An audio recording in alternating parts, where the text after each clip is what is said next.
So 1-0 defeat, Jonesy. Just a reminder, by the way, we didn't do this last week, and I didn't do it in the first section either, but you can follow We Are West Ham on social media. With Twitter, we're at @WeAre_West Ham. James is at by James Jones, and I'm at William Pugh _. You can get us on Facebook and YouTube as well. Just search We Are West Ham Podcast, and you can email us if you so wish at wearewesthampod@gmail.com. We are West Ham Pod on Instagram as well. Don't forget, you can buy us a beer and support the podcast if you so wish at buymeacoffee.com/wearewestham. The money goes straight to me and Jonesy. All of it goes straight to me and Jonesy, and we only ever spend it on stuff to make the podcast better for you, be that equipment or guest fees, or over the bar, which me and Jonesy did together in King's Cross a couple of weeks ago. To have a chat and a catch up and watch the football, which was very nice indeed. So those beers are a £5 each. You can buy as few or as many as you like at buymeacoffee.com/wearewestham. Jonesy, the Everton game, 1-0 defeat. I know we haven't always had a great record at Goodison Park. We lost 1-0. Neil Maupay with the goal. I know Saeed Benrahma hit the post late on.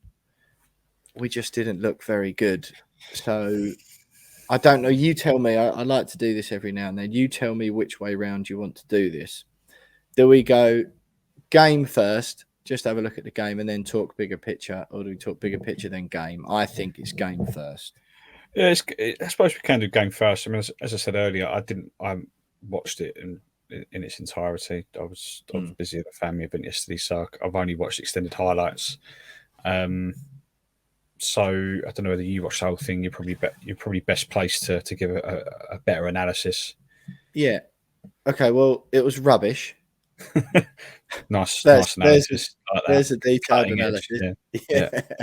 Yeah. No, it was funny. I had invited my family, my parents, and my sister and her boyfriend round to mine specifically to watch the game, and then I'll cook them dinner afterwards was the plan. But I'll be honest, it was so bad. I just used the excuse that I had dinner to cook to just start it during the game, because it was just dross. It was absolutely garbage. Just from the off, and again, and the thing is, it was one of those games as well. I spoke to one of my friends who's a Tottenham fan yesterday, and he was saying he started watching it. It was a terrible game for the neutral as well. He said he started watching it, just turned it off because both teams were rubbish. Both teams were rubbish. Everton, don't get it wrong, or mixed up or round the wrong way or whatever. They'll still be in trouble this season. They were pants as well. So two teams clearly struggling for a bit, but they seem to want it a little bit more. And what I think, and my dad made the astute observation, and he's right, was that just nothing seems to be clicking. They don't seem like a team of players who know what the other one's doing, and especially on the ball. Whenever we had the ball and we'd be breaking. You mentioned about Bowen's form. He didn't look too bad yesterday. He sort of had a couple of half chances. He was getting in positions and running with the ball, but he wasn't great. I mean, nowhere near the Jarrod Bowen we've seen before. But the amount of passes that, I'm not sure what it is, because a lot of these players played together last season. You only had, if I'm not mistaken here, you only had two new for Lucas Paqueta and Thilo Kehrer were the only players who didn't play with the team last season in the starting lineup yesterday at Everton. And yet still, you had this weird, odd thing where players were just like, they'd go to pass and someone will have already run in the opposite direction. Or the player would put the ball into the channel, but the player had his intended target had like held up to go for the short ball.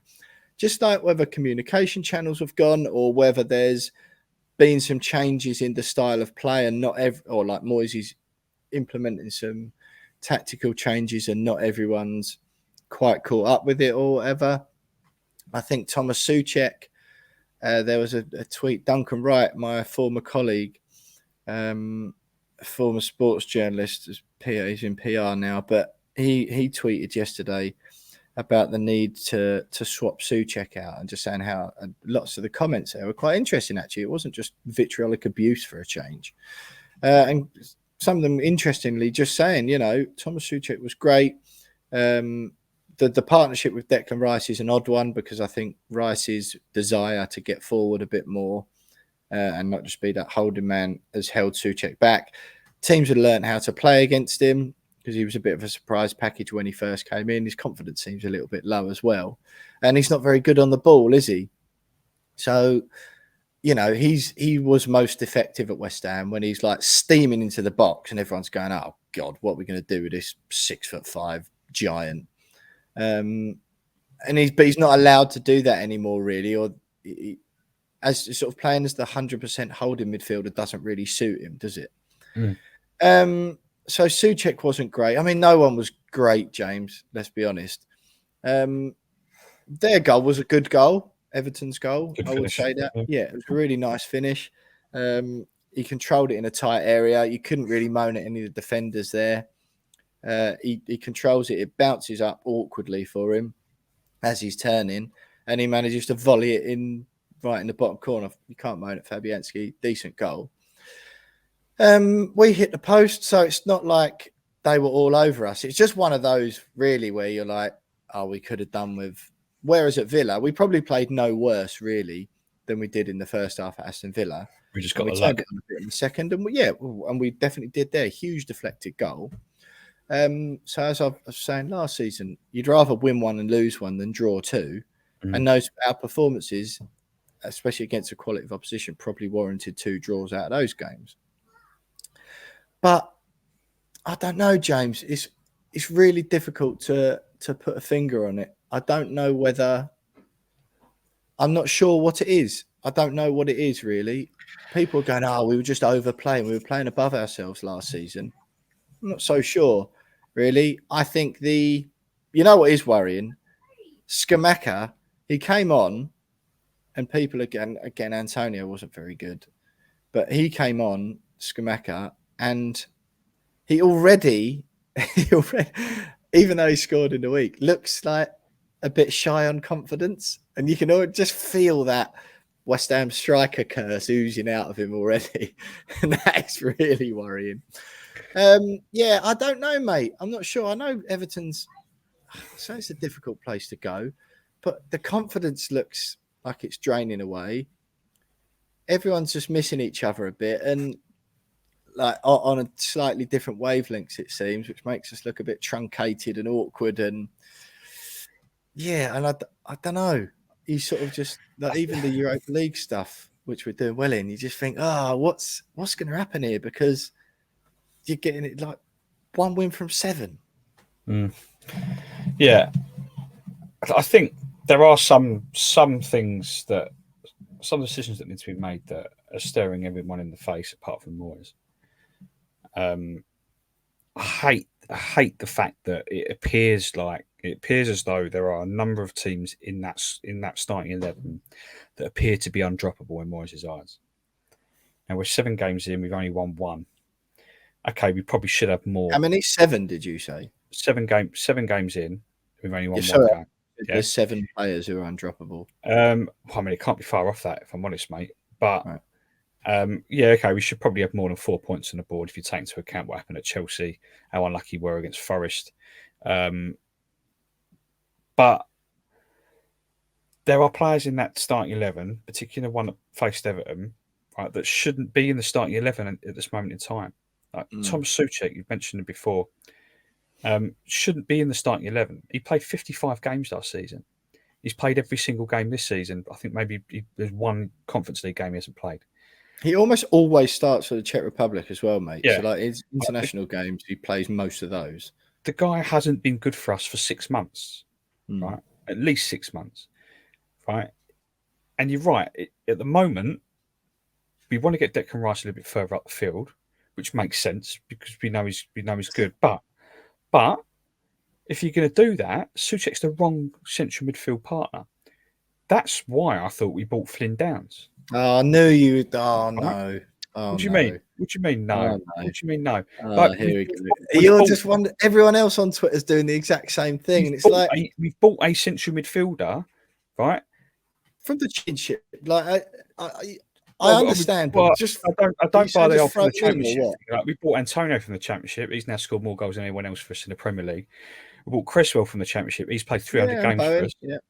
Right. So the whole from the Championship thing, I don't really buy. The fact is, we've bought him. Right. He plays in that position, and he plays that position far better than Soucek does. He's more defensively minded. But we don't know that, do we? Like, we don't know that. He's unproven at Premier League level. That's I do what understand. He's been doing, right, for Swansea and for Ipswich. Right, that's what he's been doing. That's the role he's been playing, is a holding midfield role. That's the role he played against Steaua Bucharest or FCSB, whatever they're called these days. Right, that's what he did it very well. Okay, it was only against mid-table remaining opposition. It wasn't against the Premier League side, but he played that role very well. Why is he not? A chance, I suppose, haven't you? Yeah, exactly. Why is he not being given a chance instead of a player that clearly is out of confidence, is knackered, right, and isn't good at the role he's being asked to play at this very moment in time? Right, give him a go. Do you genuinely, not genuinely though, do you think it's his danger or, well, supposed danger at set pieces? It probably is. Yeah, it might just be that. I don't know. I mean, if it is that, that worries me even more, because it's like, well, you don't win football matches at set pieces. Football matches, we did though, didn't we? We did, yeah. But at the same time, we knew how to kind of we were pretty good in midfield, and if you can't kind of be good in midfield, you're not going to win many games. So we had the balance quite right then when it was working.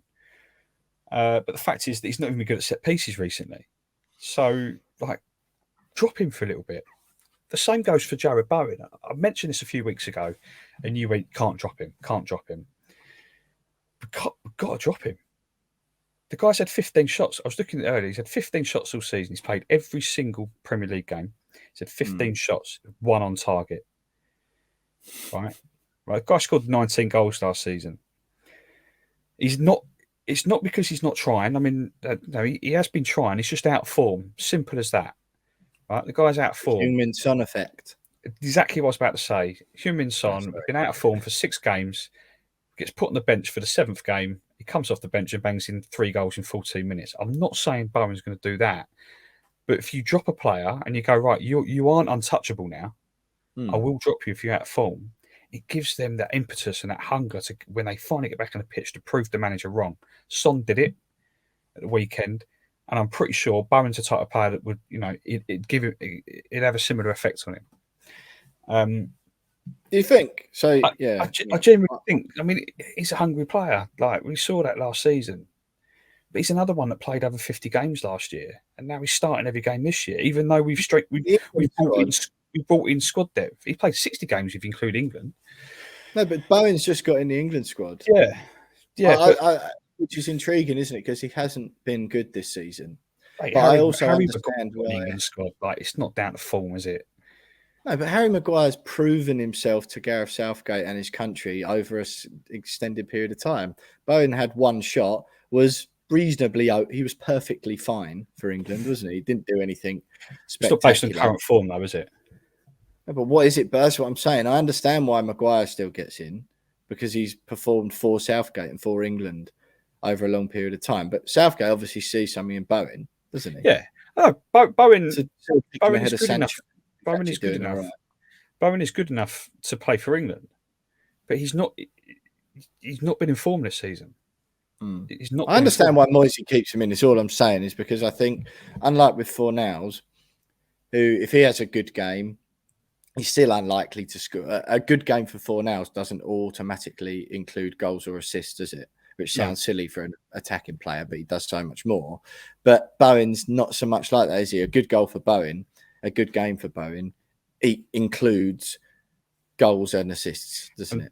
So I understand why he leaves him on there. Yeah, but we need goals and assists. We've only scored 3 goals in the Premier League this season. So we need goals and assists. At the moment, he's not providing those goals and assists. So go on then, Jonesy. For someone like next game, what's the front line look like? The front four, the attacking midfield three, and then behind who? I'd start Cornet. The guy frustrated the life out of me against Silkeborg. Right, the guy, he won the penalty. I mean, it could have been anyone being pushed over with the back, but right, he frustrated anyone going up for a header with a goalkeeper and fouling the keeper. Yeah, he just frustrated the life out of me against Silkeborg. I saw loads of people saying how good he was. Like there were parts in that game that just really frustrated me. But the guy's played I think I looked earlier, 58 minutes of Premier League football for us. Right, he's already had 5 shots. Right, we need someone like who's shooting more. Is what I'm saying. He's putting more shots on average than Bowen is. Bowen's out of form. So where does he play? Right or left? Stick him on the right. You know, Ben Rama once again comes off the bench and looks lively. Start him, but don't just start him for one game. Like it's pointless. Like you need to give these players runs of games, proper runs of games. The whole thing with Scamacca, I don't. All right. Who are we having? You having Paqueta then at 10? I'm having Paqueta at 10, 100%. You don't pay 50 million quid for a geezer and only play. Again, you only play for an hour every week. Like, what's the point? Well, his fitness might be. Come on, give him a chance. I'm not having a fitness. He had a pre-season with Leon. So yeah, I don't know.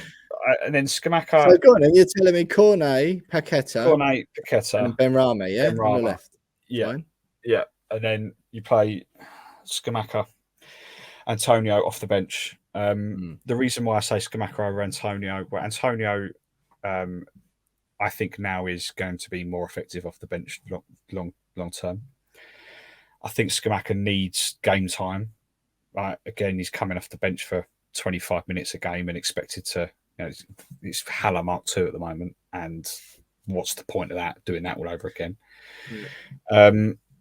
Give him a run of games. And all he needs is a Premier League goal, and I think he'll be up and running. But again, I still don't think we're really playing to his strengths. Same thing with Haller. Worries me that we're going down that road again. Play Downs instead of Rice in midfield, and I would swap instead of Rice.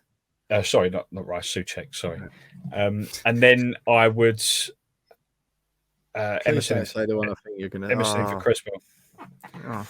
And this is the thing that annoyed me yesterday the most. Is that I was looking at the the summary of the game.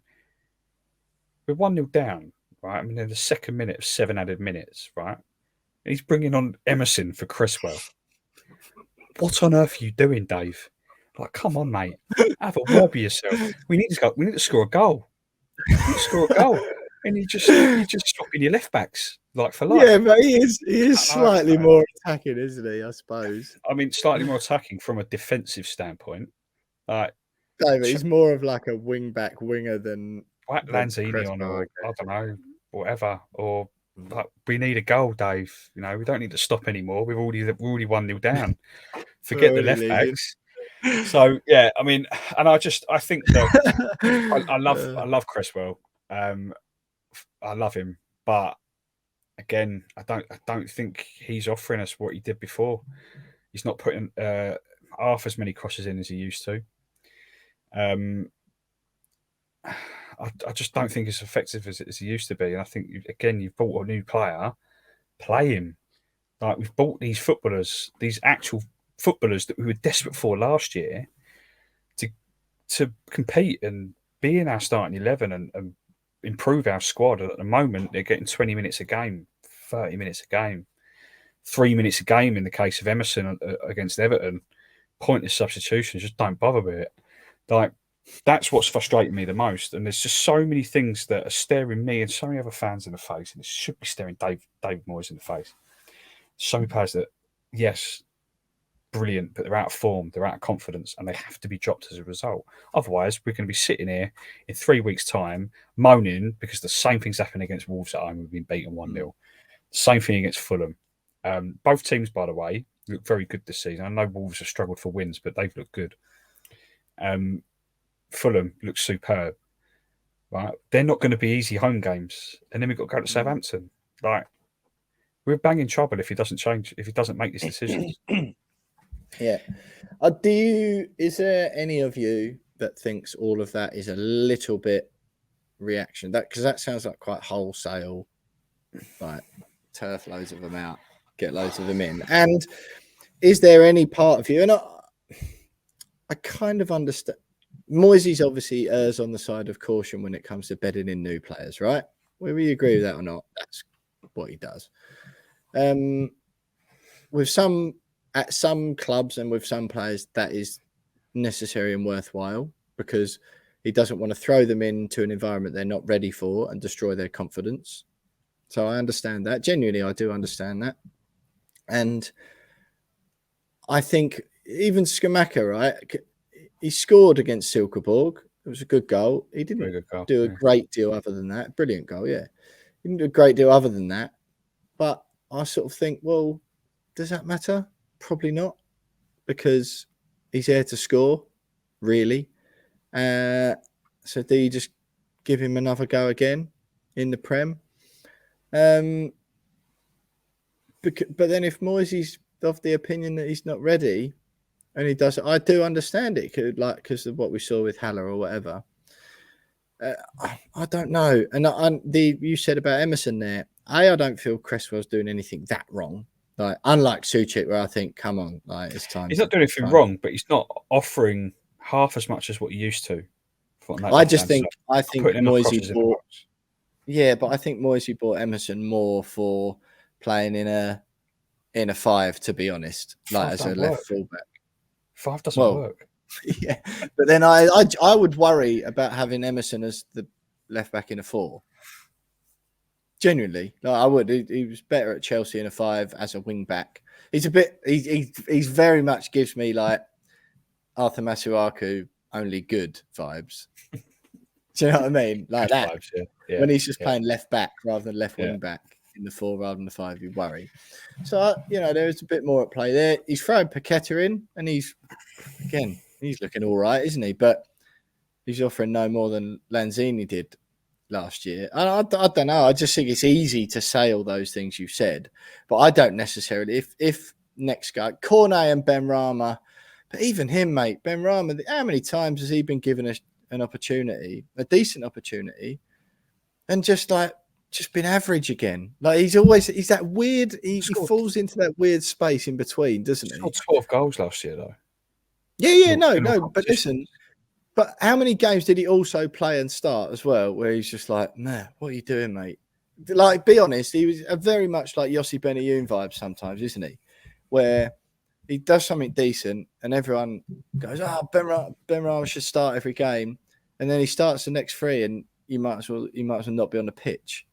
Like, he falls in that weird space between... a lot of players this season, though. Yeah, no, but last season, I mean, when we were really good. And he just falls in that weird space between, should be a guaranteed starter, but don't really do enough when you do start. He's almost like you do too much to be on the bench as much as you are, but you don't do enough when you do start to be like a 100% starter each and every week. People even digging out. But I agree with you on Cornet. I think, all right, even Lanzini's like, I know he was rubbish against Man City, but he was good last year. I wouldn't mind seeing him in there again. The Scamacca, it just feels like all of a sudden, Jonesy, like someone was saying to Moyes the other day, I think it was after the Silkeborg game, just saying, you must be pleased with the squad depth you've got now because the quality of the players you're bringing on is the same as the ones you took off. And I was looking at that going, yeah, it is, but you're taking off a 7 out of 10 and putting on another 7 out of 10. You'd almost rather be in a position where, like last year, you had, Pablo Fornals and Jarrod Bowen are putting in 9s every week. Manuel Lanzini's putting in an 8 most weeks. And then you've got some players who aren't playing as well as those off the bench. It's not like the bench players have gone up to the level that the starters are at. The starters have dropped down. And then you've got Antonio and Scamacca, which at the moment feels like the choice between 2 6 out of 10s. I would personally do with what you say and go, well, let's just try the unknown quantity then and see if a run of 2 or 3 games gives Scamacca that boost. But as we've seen, mate, and especially as more and more games go on, David Moyes hasn't got time to. That's where panic sets in, isn't it? He hasn't got time to give underperforming players a run of games. He hasn't got the time to do that, has he? Because he needs goals. If Scamacca's not doing it right now, he'll need to put Antonio in. Or this is vice versa. Thing that you can't afford to be playing. You're right. You can't afford to be putting in underperforming players, but he's still picking those underperforming players in Bowen, Soucek. Yeah, like Soucek, they're still being picked. They're still being picked. So he either continues with those players, just hopes they find a bit of confidence from somewhere and start banging goals in like they did last season, and Soucek suddenly becomes a top class holding midfielder and allows Rice to go forward. Unlikely. Or he does what a manager should do and go, right, I'm going to make a decision here, but I'm going to make a decision. And 9 times out of 10, you make a decision like that, and you show some of your regulars that played 50 odd games last season, right, that they're no longer untouchable in that starting 11. You suddenly you find a bit of competition in that squad. You find a little bit of hunger, a little bit of right, I want to get back into the team. Yeah. And that's what the squad needs. It needs a little bit of competition. I thought all the signings we made this summer, I thought perfect. We need the squad depth. We also need the competition in 1 or 2 of those key positions. At the moment, a lot of those new signers must be wondering what on earth they've done. Like, what's the point? Yeah, sure. What's the point of being there?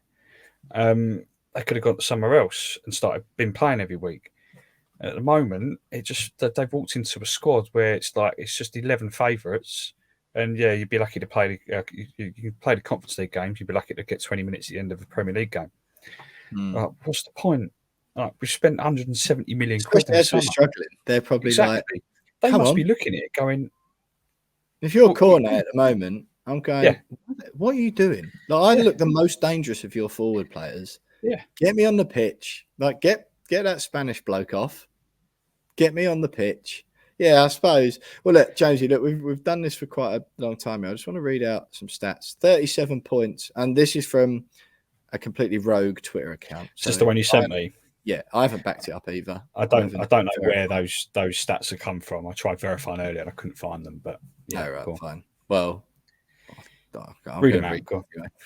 37 points in the last 35 games, 2 wins in the last 14 Premier League matches, 5 clean sheets in 10 months, 19th in sprints, 20th in tackles, 18th in possession, 1 in the final third, 16th for shots on target, 19th for chances created, and 19th for average possession.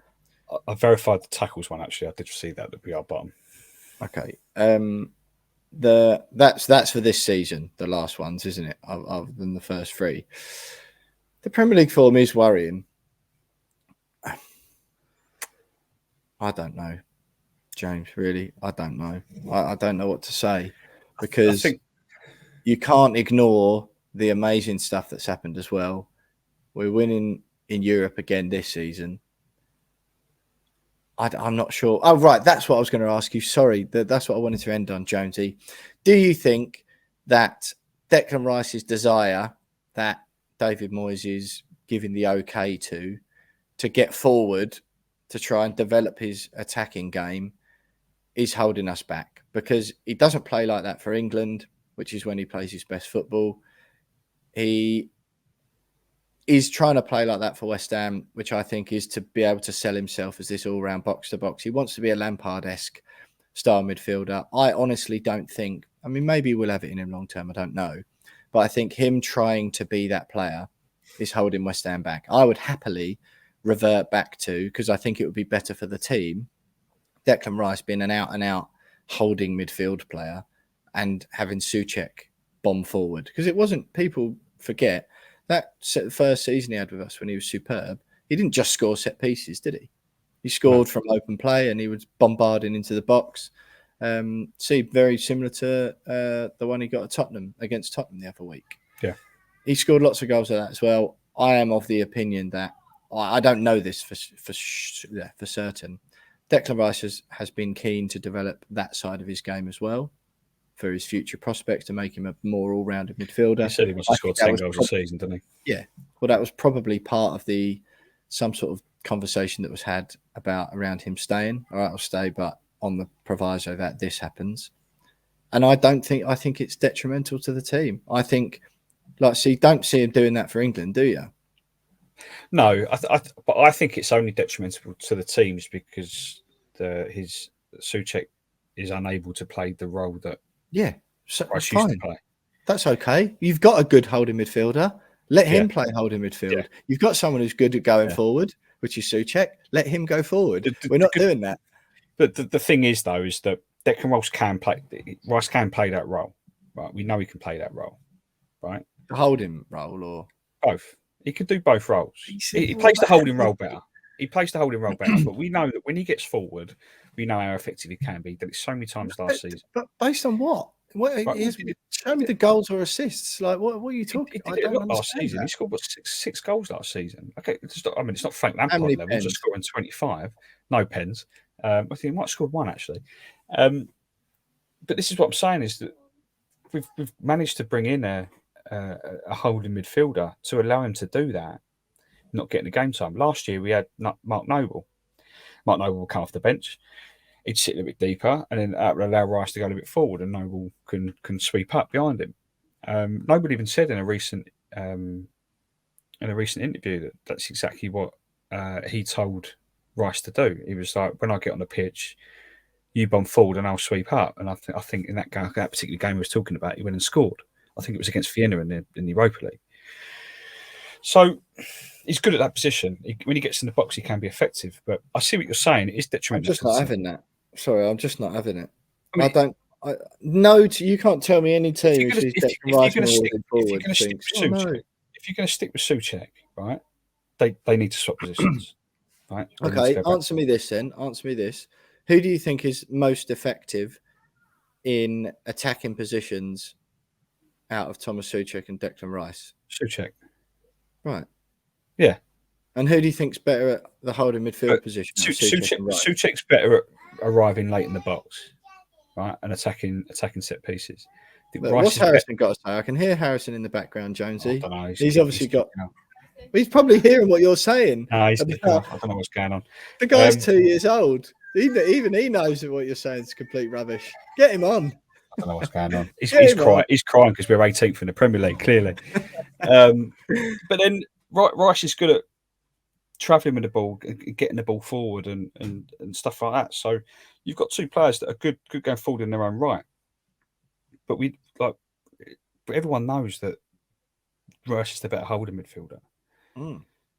So you're play him there. You're right. Him there. It is to the detriment of the team. Yeah. But I still feel like, regardless, Soucek is out of form. He's knackered. He needs give him a couple of games rest. Tell him to chill out. And I think his confidence has been eroded by being made to play in a position he's less good at. But I think that's the confidence. Yes, you're right, but confidence is also eroded for a lot of players that are just tired, but still being asked to play every single week, even though they've seen new bodies coming in. There'd have been a couple of those first team players gone, thank God I've got a bit of help now. Antonio being one of them. Like, thank God I've got a bit of help. And then suddenly it's like, but you're playing every week still. It's like, come on, Dave. You can have the night off away at Silkeborg. Yeah. Really? Oh yeah, cheers, mate. But against the team where I might not actually have to exert myself as much. Yeah. But yeah, cheers. Yeah. Listen, Josie, it's been 52 minutes. Done a long intro. We've talked that to death, I think, the Everton one. Can I just add though on the David Moyes' future? Sum up nicely. And I'll tell you what, you take us into the Silkeborg review section. Okay, fine. Well, on David Moyes' future, I think that if he makes the changes that I've just been talking about, or some of them, or at least just shows willingness to mix it up a little bit in the next few games, then I think he buys himself time because it shows that he's willing to try new things and actually change and try and find a formula that works. If he doesn't and he remains stubborn and we don't get the results, then I think that could potentially spell the end of David Moyes' time at the club, because you can't, if you're not willing to try and fix something that's clearly broken, then we're not going to ever get back to the levels that we've been competing at over the last 2 years. And unfortunately, the signs aren't also good in the Conference League. After we've won 2 games, but that was ropey. It was ropey against Silkeborg, wasn't it? It was ropey against Silkeborg, and we'll chat about that next.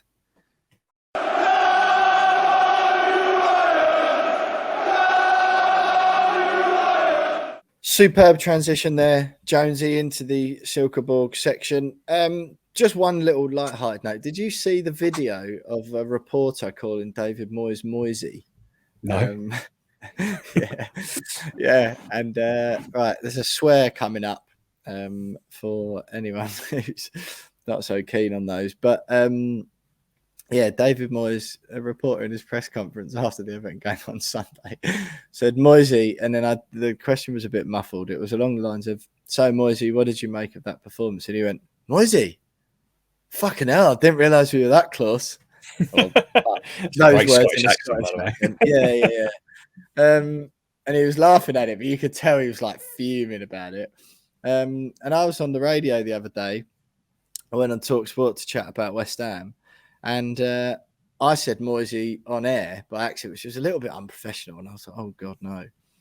I shouldn't have said that. But yeah, you want to watch that, Jonesy, if you can. And anyone who hasn't seen it, just type in Moisey Reporter on Twitter and you'll find him kicking off. It was quite funny. Silkeborg then. Brilliant transition into this section from you, James. 3-2. We've won. That is the only positive, thing about our season so far, is that we're top of our Conference League group. 2 games, 2 wins. I said to you that we were going to go unbeaten the entire campaign after you valiantly tried but failed to convince me that our Conference League group was tougher than our Europa League group. Such was, and I quote, the Champions League pedigree of the teams we're facing, none of whom have played in the competition since 2004. But they're playing on an AstroTurf pitch. They controlled it for large parts of the game, a couple of little blips and some very, very decent finishing from Silkeborg, to be fair, and save a last gasp challenge from Vladimir Sufal. It could have been 3-3, but West Ham could have also scored 6 or 7, which David Moyes, not Moisey, alluded to. And I understand the concern afterwards. I think twinned with our Premier League form, that is sort of the mood of fans at the moment. And on Twitter, it was like, hang on, have we just won a European away game? Yes, we have. Like 2 years after, or 2 seasons after, nearly getting relegated from the Premier League, not having had Europe for however many years before. We've just won away in Europe to maintain our lead at the top of our group. We've scored 3 goals away. What's happened to us? Where are we now where we're in such a short space of time? We're now moaning at wins away from home in Europe. All right, it's Silkeborg, but it was on an AstroTurf pitch and we've still won away in Europe. That's the sort of bit that I think, context, please, everyone. But yeah, 3-2. Decent victory. We did control the game for huge parts of it. And in the little bits that we didn't, Silkeborg did well to capitalise. Kasper Kusk put them up 1-0 up, on 5 minutes with a very decent goal, very well worked goal. Manuel Lanzini's penalty after the softest penalty decision ever given on for a supposed foul on Maxwell Cornet by their goalkeeper, when it appeared their goalkeeper just came and claimed the ball. Scamacca hit an absolute rocket on 25 minutes to put us 2-1 up before big Craig Dawson muscled through at a corner and shouldered one in the way that only he can before Soren Tengsted got one back and made it for a nervy finish and made it 3-2 on 75 minutes.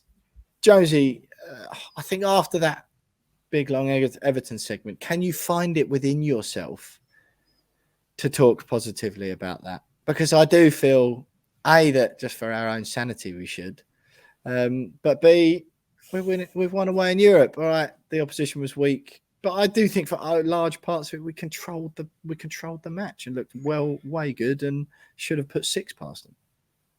Yeah, we should have scored more than 3.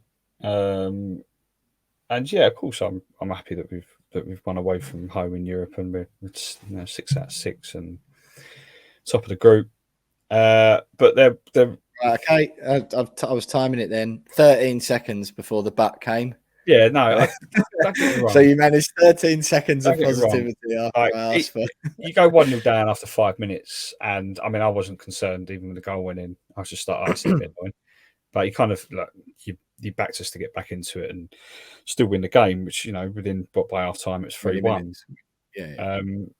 So yeah, great, like brilliant. But then go and score more, and I just felt like it got to 15 minutes to go, and they just took their foot off the gas and kind of almost just went, oh well, let's have Silkeborg have the ball for the last 15 minutes to see if they can get back into it, and they almost did. Yeah. So. Yeah, I mean, it's a good win. I'm happy that we've won. Don't worry, I'm not upset that we won. I'm delighted. It sounds very much like you're upset. I just felt like that could have gone the other way. It could have it wasn't like FCSB where it went 3-1 and then it was cruising from there on out. That wasn't cruising against Silkeborg. Those last 15 minutes in particular, they had a few chances and they could have nicked something, and like. We shouldn't have been in that situation. And I said it right at the beginning, right early on. It was the Everton section. Like Cornet was frustrating the life out of me. Decision making in the final third would really, really annoy me. A couple of chances, I think you could have played. When you're desperate to start in the Premier League, right? Yeah, well, he shoots more than everyone else on average. But some of his decision making against Silkeborg was just like, oh my god, like mate, just play the ball earlier. And I think Scamacca had a pop at him at one point, just play it earlier.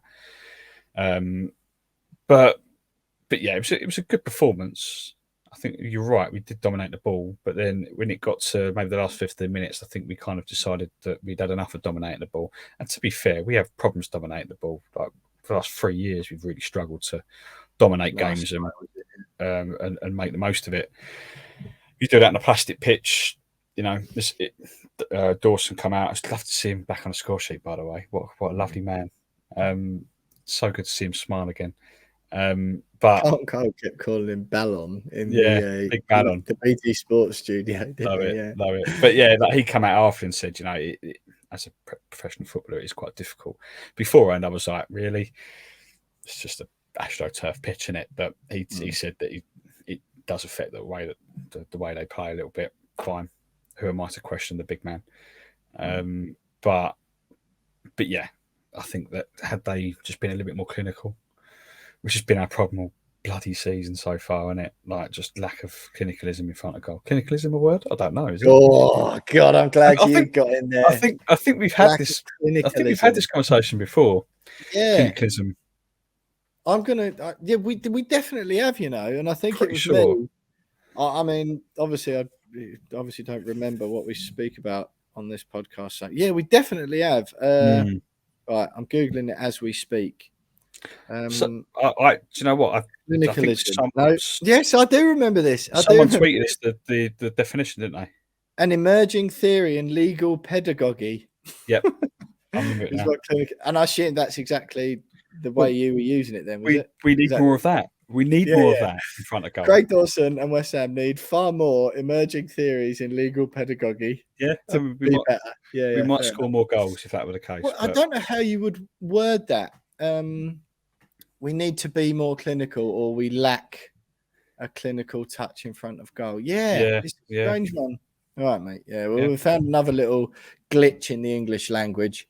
But yeah, it's just come full circle because I spoke about that before. Anyway, go on, carry on with your point.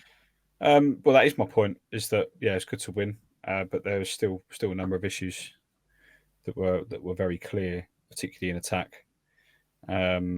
The Scamacca's goal was a wonderful finish. Shows that he got a very good finish on him. Play him more, please. But yeah, I think it's very difficult to really read much into it, other than the fact that we fell asleep for the last 15 minutes. Yeah, fair enough. Did you hear the new chant as well? The Craig Dawson chant. I saw a video of it and I couldn't work out the lyrics, so I searched it on Twitter and someone did tweet the lyrics out. Yeah, I quite like it. You with it? I was going to give it a go. Are you sort of? I've got the lyrics in front of me. To be fair, mate. Right. I just need the tune. Can you remember the tune? If you can give me the tune, I think I've got it. Oh. Right. Here we go. Can you hear that?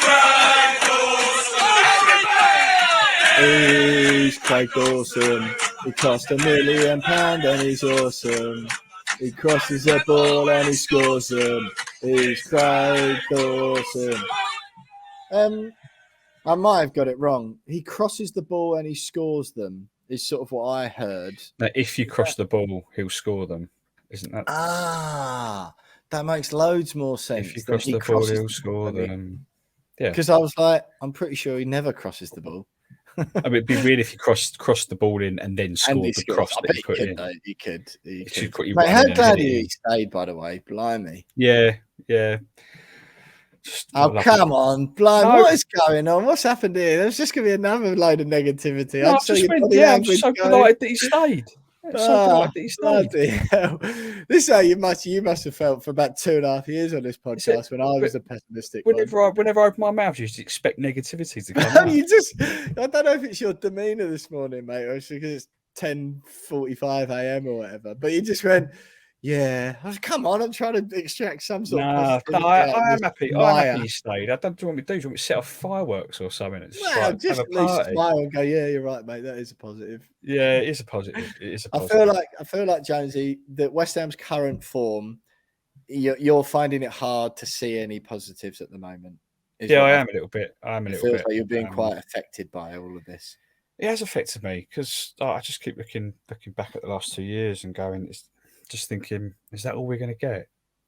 Is that really all we're going to get? And then we're just going to kind of step back into mediocrity relegation battles. Just look back with misty eyes. Yeah. Yeah, just kind of, I'll always look back at that night in Leon and just remember that as being the peak of being a West Ham fan. And kind of go, well, that was a good time. That was a good time. But I just hope that's not the case. You mentioned Leon away there, Jonesy. Absolutely phenomenal evening.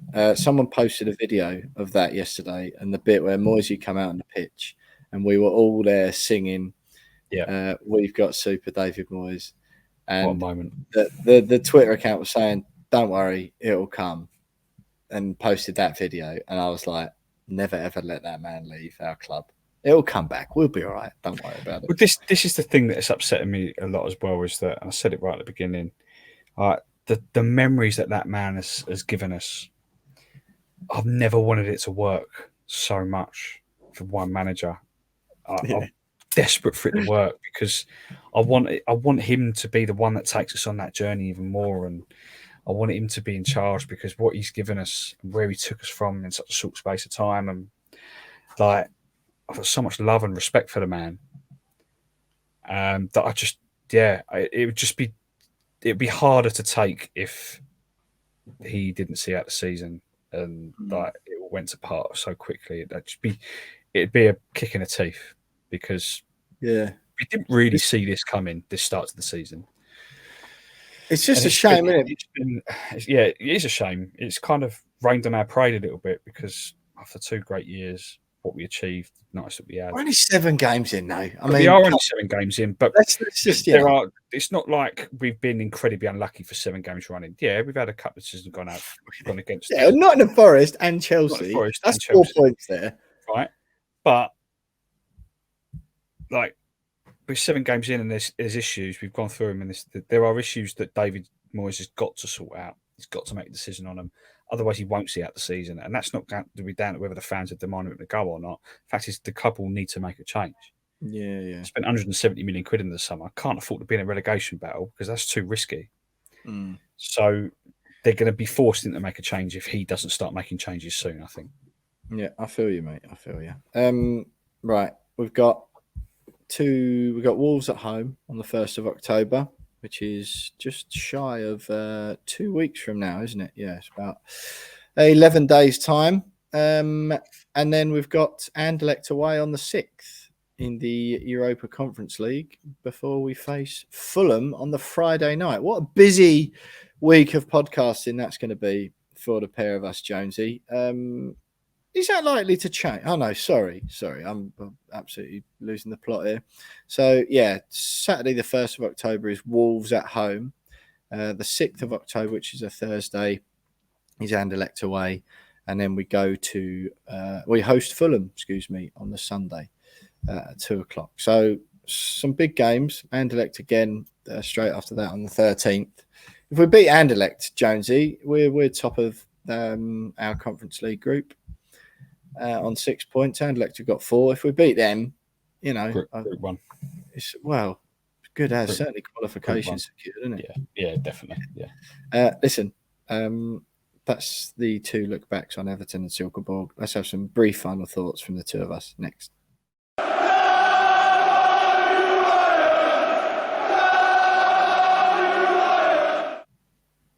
Right, there we have it then, Jonesy. I mean, you found it hard this week, haven't you? You found it hard. I haven't felt this. I know a lot of the time we go head to head. There's like that faux sort of needle between us.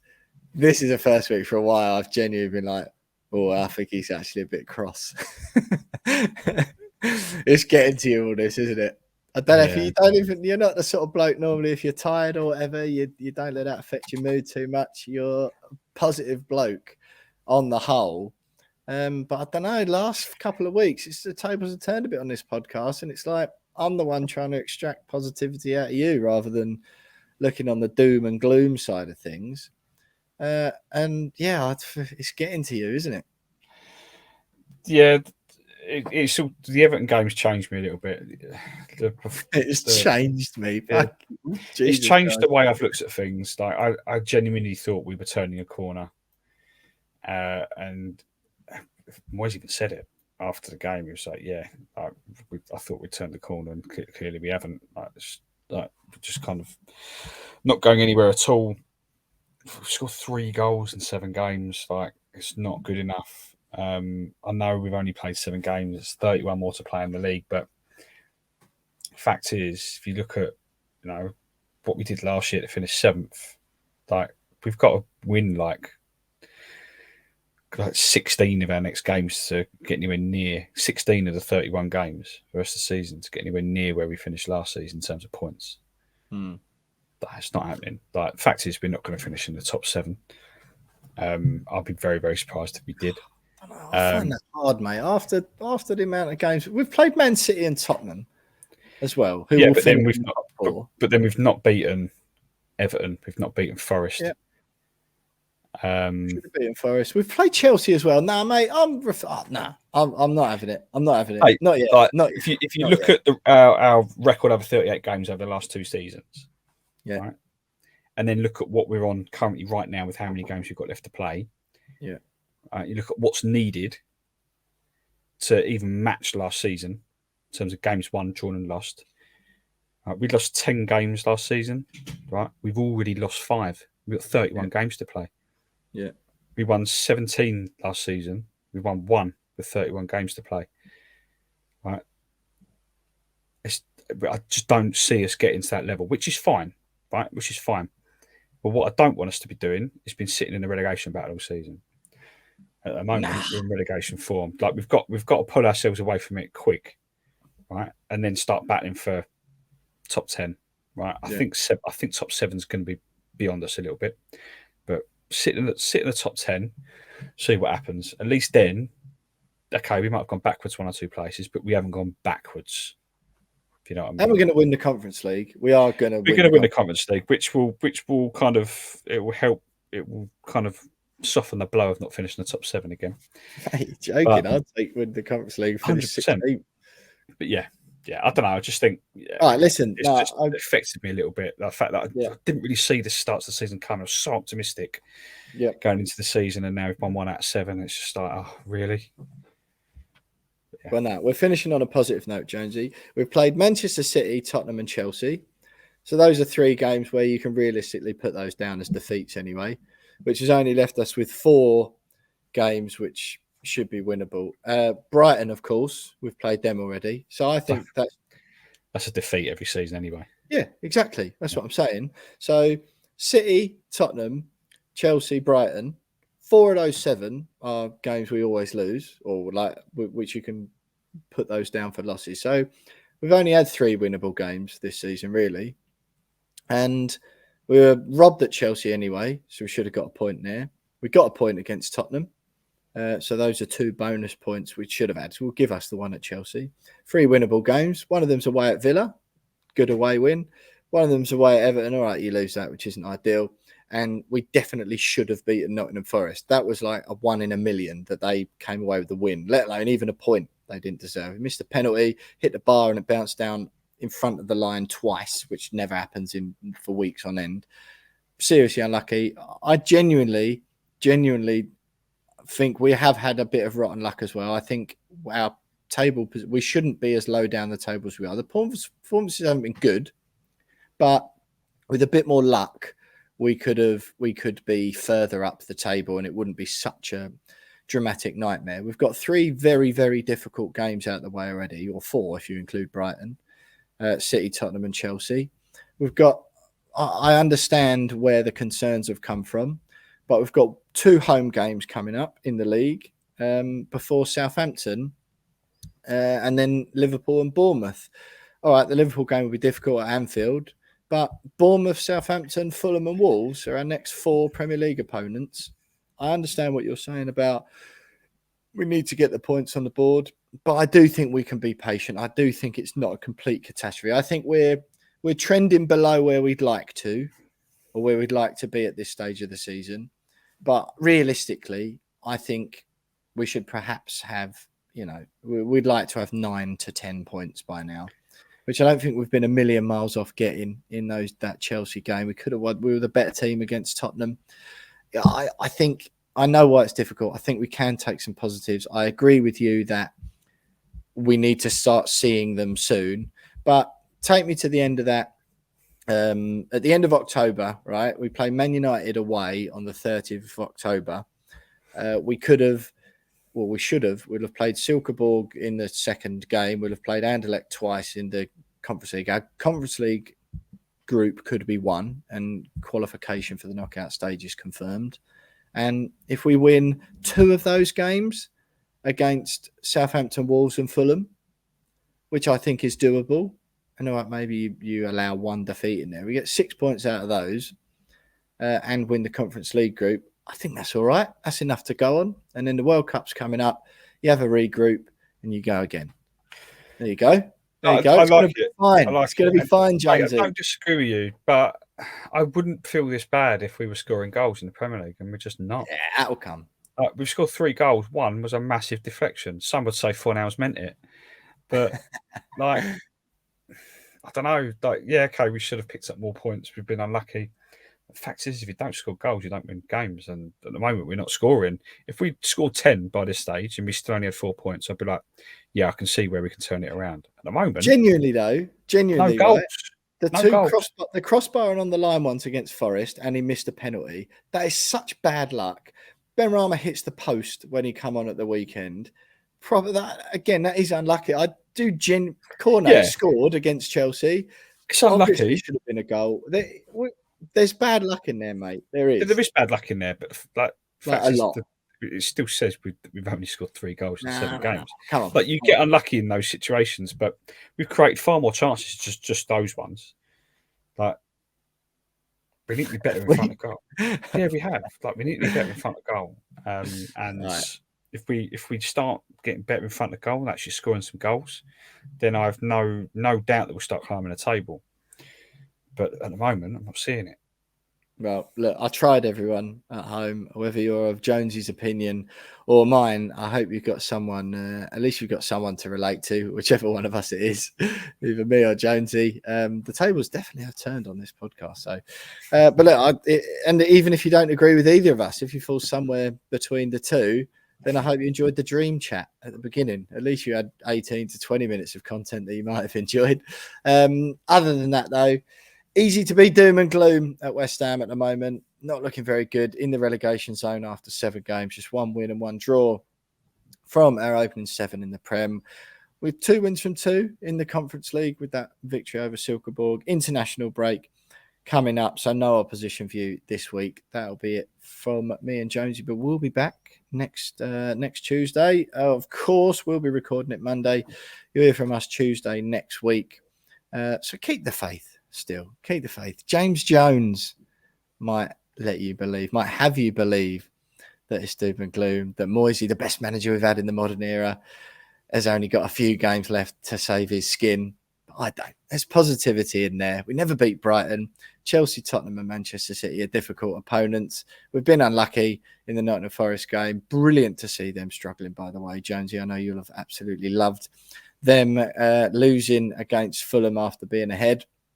It looks like they might go down as you were desperately hoping for after our game at the City ground. Keep the faith at the moment, West Ham fans. West Ham are still massive. It may, believe it or not, no matter what fans of other teams might tell you or what James Jones will have you believe, West Ham are still massive. There is hope yet, and we've got the Moyes sire in charge. All is not lost. Thanks for listening, everyone. Have a good week. We'll see you next week.